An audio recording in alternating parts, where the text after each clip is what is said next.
Welcome to College Admissions Toolbox, giving you the edge you need to get into the colleges of your dreams, with your host, Steve Schwartz. That's me. Today, we're talking with Alexis Avila. Tell us a little bit about how you got to where you are today. Sure.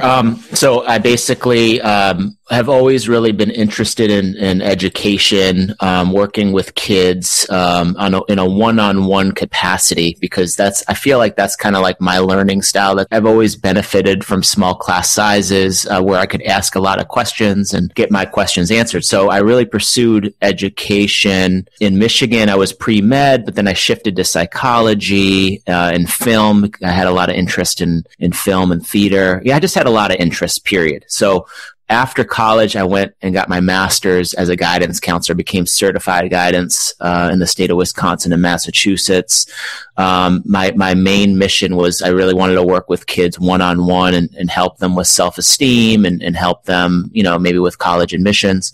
But after doing a year residency in Wisconsin, my passion really wasn't there because I felt like it was an underpaying job that required many hours of your time, and guidance counselor was wearing too many hats. Wasn't doing enough of the counseling piece, but was doing more of like the bureaucracy kind of like scheduling piece. And I just really wasn't into fixing kids' schedules. So then I fell into tutoring, and I haven't looked back since. Wow, so you kind of made a transition from working as a guidance counselor to doing tutoring more privately. Is that what you're saying? Yeah, I got in. My little brother had a private tutor back in Massachusetts, and the tutor's line was out the door. He had a very busy practice, and he hired me on as an associate. And quickly, I learned that you can make as much money or more as a private tutor, and schedule your own hours and pursue all your other passions. So I just thought it was just a great fit for me to become a private tutor. And that was back in 2002. Oh, wow. 2002. So it's been a while. What would you say was the pivotal moment when you realized that working as a guidance counselor wasn't for you, but test prep was something that you thought you could really be passionate about? When my supervisor at the high school was telling me to go out into the hallway and tell kids to take their headphones off. And I was like, is this guidance counseling? So I think that was the moment that I was like, I don't really think this is a job for me that I'd be happy doing. And then in terms of the test prep, the test prep market has boomed for quite some time. There's just a lot of business. A lot of families want to, give their students a competitive advantage, to maximize their testing scores. And I'm very good at teaching the tests, and, having had a pre-med background, I was able to do a lot of different kinds of subjects, the maths, the sciences, but as well as the humanities. And I just felt like it was like a lot of fun to teach the SAT, and I'm really good at helping students see the big picture and ease their anxiety. And then that's where my counseling background comes into play. So I just felt like, I was able to, tutoring works. It helped if you get a private tutor who knows his stuff and instills confidence in you, you're going to maximize your SAT score. So that's what I like about the whole test prep angle. And then I do a lot of tutoring as well. And that's academic subject tutoring. And it's just more of the same. It's instilling confidence. It's teaching the content, in a one-on-one capacity, which I feel like is the most conducive to learning, when you get your questions answered right away. Sure. The aspect of confidence building and motivation is so important. Can you tell us a little bit about, a student, you took particular steps to lead them to build that confidence? What's your process typically like? Well, it all starts with listening to the parents before we even have a session, because the parents are usually struggling at home with the student, getting the student to buckle down on his studies. And it's really important to have a lending ear and listen and give the parents confidence that you're going to be a coach for that student each step of the way. So I take meticulous notes on the phone or in person before I even meet the student, so that when I see the student at session one, I know the student pretty well. Then what I do, and I train all my tutors to do this, is we interview, like an informal interview at the beginning of the session to build rapport. So we interview the student for about 15 to 30 minutes before we even dive into the test content, just to set the expectations. It's really important to hold kids accountable. They have to do their homework. There's going to be test prep homework. And we got to let students know that if they drop the ball on the homework and don't put in, 30 minutes a day, they're not going to maximize their test scores. And on the flip side, we always let students know that if they do their homework and they pay attention, they come to class on time and they show a good attitude, those students traditionally do the best on their test. So, we're not trying to be like hard asses, but we just try to really set the ground rules. And then we also get to know the student a little bit, just what passions and hobbies does the student have, and then what we try to do is just build, we take those notes from the student and the parent, and then we try to build a custom individualized game plan that will best instill confidence and help maximize the student's scores. So like an example of maybe taking a student through that process. Well, I mean, each student is so different, but yeah, I remember tutoring this kid and he was trying to get a lacrosse scholarship into one of the Ivy League schools. So he needed a certain SAT score to get into an Ivy League school. And he came to us with very low SAT scores. But, with rigorous coaching once a week and, about 3 to 4 hours of homework in between sessions, the student did all his homework. He came to sessions on time, asked great questions. He was able to improve his score 480 points. Oh, wow. That's incredible. Yeah. And get into the Ivy League schools. So yeah, I mean, that's obviously an extreme example, and I'm not one of those people to say, we have like a certain average, SAT improvement. It's really hard to, keep track of that kind of metric, but I wanted to let you know that because, a student who does his homework, a student who comes to class and has a good attitude eventually will maximize his SAT score. So that's kind of an example. Totally. That's great. And I think a lot of our listeners out there can relate to a student like that. You're in terms of the obstacles, at least, you've got extracurriculars, you're on the lacrosse team or have some other really time consuming, pursuit outside of your test prep for the SAT, ACT, whatever. What do you find to be, for this particular lacrosse student, for example, what was different about him? Did he have some sort of unique attribute or unique habit that enabled him to find the time for it all and balance the test prep and responsibilities with everything else he had going on? I think he was an elite athlete, and he was a sharp kid. It's not a typical example, but I think that on game day he didn't buckle down to pressure. So I don't think this student had a lot of test anxiety, and he was cool under pressure. And when he took that test, he was able to really ace it. I think that's kind of the example with this kid, and now, he was also very, very busy, as you were saying. So what we had to do is really work with his schedule. I think he could only meet on a Tuesday night from 8 to 10, for example, or it was a no-go. Do you see what I'm saying? So a lot of what we do really is not, rocket science, but it's just kind of really working with the student's busy schedule. And then also he was able to juggle all his, extracurriculars, his hockey. I think he was a duo athlete. So he did hockey and lacrosse. A lot of kids are really overwhelmed today. With their extracurriculars, and you just have to kind of do two things. You have to work with their schedule the best they can. You can't be like a hard ass tutor and say, well, we're just going to meet on Saturdays no. I mean, for 15 years, I've been working with the students' schedules as best as we can. We work every day. We work morning and night. If the kid goes to private school, we work during their study periods. If we have to go to the school, we will do that. Do you see what I'm saying? If the student is in a New Jersey prep school and has only Wednesday night available, we work with them online. We're in Boston. We can't go to New Jersey. So, and then the second thing, I think I forgot the second thing, but, you just have to work with their schedule the best they can.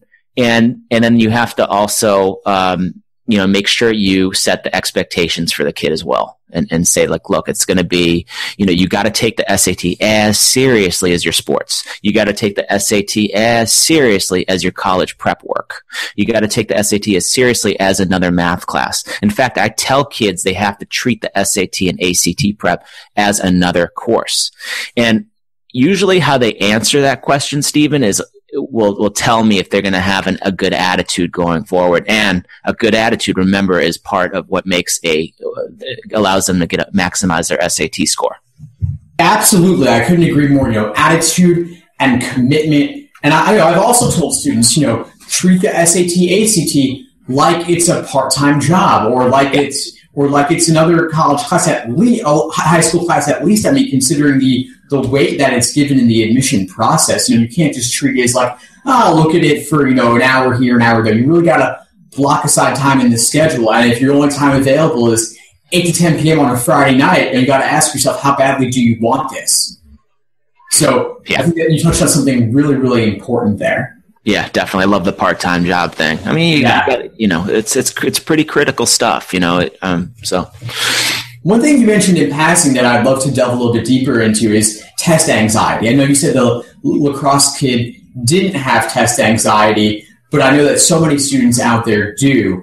And I'm wondering, if you could, maybe walk us through a student, you worked with who you helped to overcome that anxiety. What was the process? The process has to be a very deliberate process. Hopefully the parent will basically, elucidate the fact that the student has test anxiety, and they usually will. They'll say, look, Johnny has test anxiety.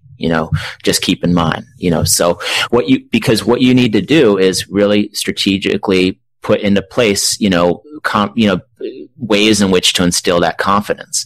So what we do is really try to help the student understand that organization and preparation with months and months in advance will best put your foot forward. Like for example, we taught, we had a kid, we have so many kids, but we have a kid with test anxiety. One thing that we teach the student is to master the test format, to know that, like, say, the essay is section 1, and the last section of the SAT is the 10-minute grammar section. And then after that, there's more predictability as well. So we try to teach how many questions are in each section and how to pace yourself for each section. Because if you teach students what to expect on the SAT, he's going to be that much more confident going into the test. It's not going to be like some novel, 4-hour exam. It's going to be something like, oh, I've done this many, many times, and I feel that much better. So another thing that we do with students with test anxiety is, we highly recommend that the student gets into the habit of waking up early on Saturday mornings about 8 weeks leading up to the exam. Why? Because on Saturday morning, on SAT day, if you're a late sleeper on Saturdays traditionally, and then you have to wake up like at 7 a.m. on a Saturday and go to a cold room with a bunch of students, your test anxiety is going to manifest. It's going to, it's going to be a problem.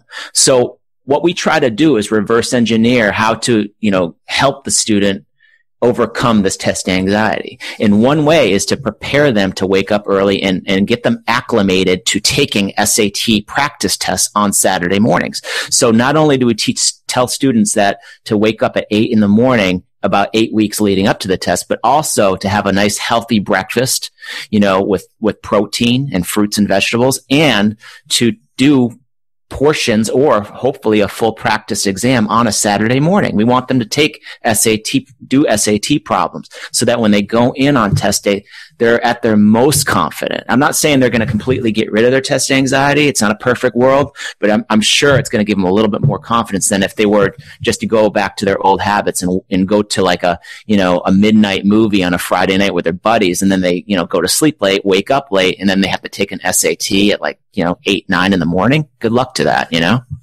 No, absolutely. Going out the night before definitely isn't the way to go on this. But you just touched on so many valuable points here, Alexis. I couldn't agree more. I think we're really of like minds on this one.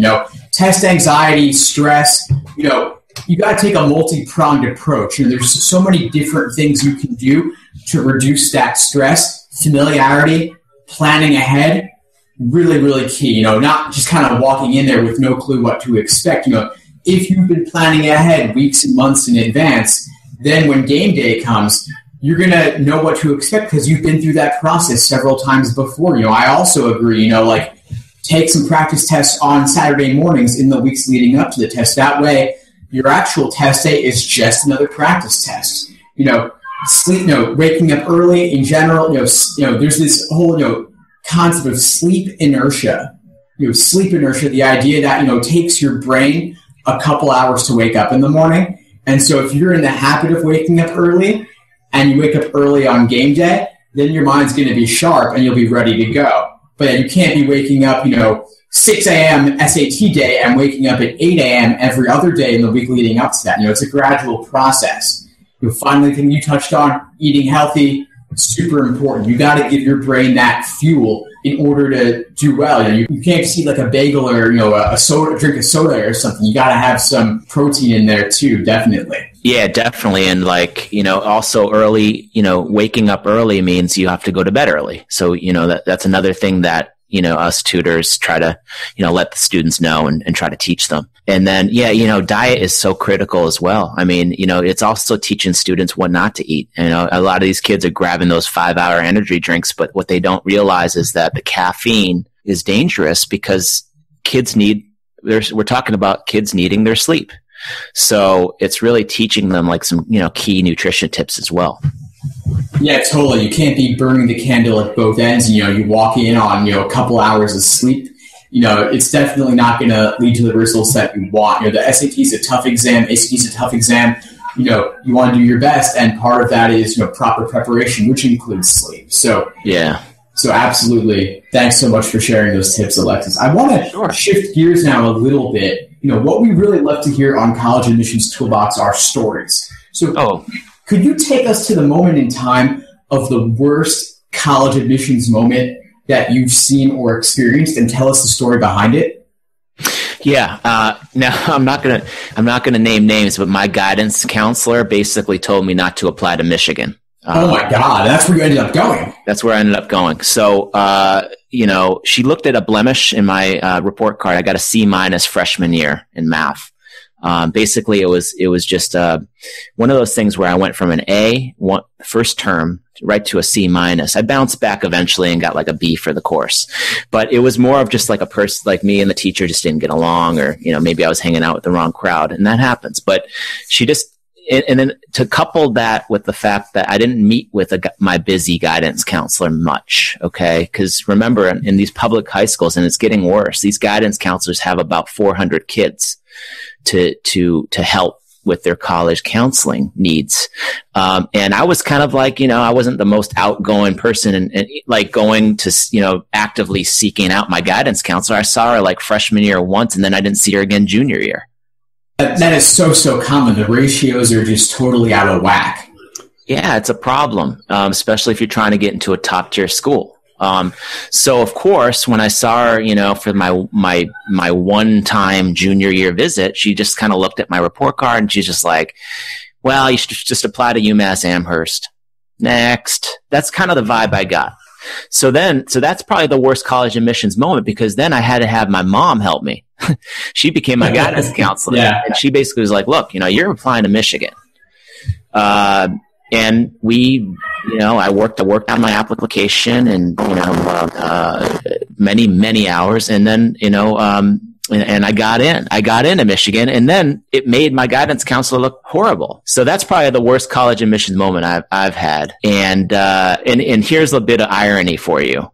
My guidance counselor is now a private guidance counselor. No kidding, with the awful advice they're giving. Yeah. That being told, make sure that you really interview if you're going to hire a private guidance counselor, private college counselor, make sure you interview that college counselor. That's my advice. No, totally. And you don't want a guidance counselor, admission consultant who's going to lead you to sell yourself short. I mean, you're just, I don't have your whole high school transcript in front of me, but, just having, a blemish from freshman year, we're talking now fall of senior year. Everything else was on track, and you're also, you have that upward trend. I don't see what the big deal is. Everyone has a bad semester, a bad quarter, especially if it's freshman year, you're temporarily, hanging out with the wrong crowd. You had 3 years to mature. Completely. You got to look at the whole picture. Totally. But tell me about the moment that you heard this, from the guidance counselor. What was going through your mind? I was disappointed because I saw straight A's junior year. I got straight A's junior year.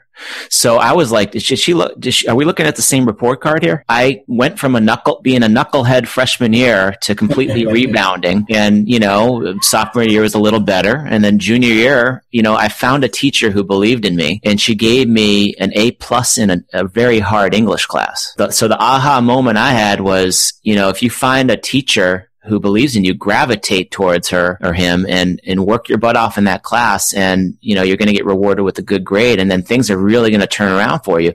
So I was just disappointed when the guidance counselor didn't look at my whole portfolio. And I realized I had to take matters in my own hands. Totally. Well, I'm so glad that you did. I mean, definitely, obviously UMich Ann Arbor was a school you were capable of getting into. And it sounds like, the mentor, which is, again, so key, led you to ultimately, put in that application. I'm really glad that, it all worked out in the end, luckily. But yeah, there's so many students out there who don't have that experience, and you've got to seek out that mentor. You got to seek out the people who believe in you and will push you to reach for the stars. So I'm really happy to hear your story, and I hope that our listeners definitely take note of the valuable lessons that you've shared here. Thanks so much. Awesome. I want to move now into the lightning round, where I'm going to ask you some rapid fire questions. Sure. You give me some rapid fire responses. Are you ready? I'm ready. Awesome. What's your number one piece of advice for the college admissions process? Take care of your college essays during the summer. You're going to be busy, senior year with your applications. You don't want to have a bunch of college essays to, labor over. You have the summer off anyway. Do your college essays early. Definitely. Planning ahead, so key. Get them out of the way. Could you share with us one habit that you believe contributes to college admissions success? Organization and, being genuine about where you want to go. So colleges will sense if you're genuine or not. So if you want to get into Cornell, visit Cornell, meet people in Cornell, convey your passion for getting into Cornell. So be genuine. Definitely. What's one online college admissions resource that you absolutely love? I like the Perfect Score Project. This mom in New York took the SAT 8 times with her son and wrote a book about it. And her website's pretty impressive because she kind of through her trials and tribulations, she came up with a ton of links to where one click of the button you can access a bunch of SAT practice tests for free. You can find a bunch of blogs that have helpful SAT advice. So I just feel like the content on the Perfect Score Project site is fabulous. She's got great stuff there, and she also has a really great story. Middle-aged woman going through the SAT prep process, decades later. Interesting stuff, funny stuff, useful stuff. Definitely check it out. We'll link to it in the show notes. What's one book that you believe no college applicant should be without?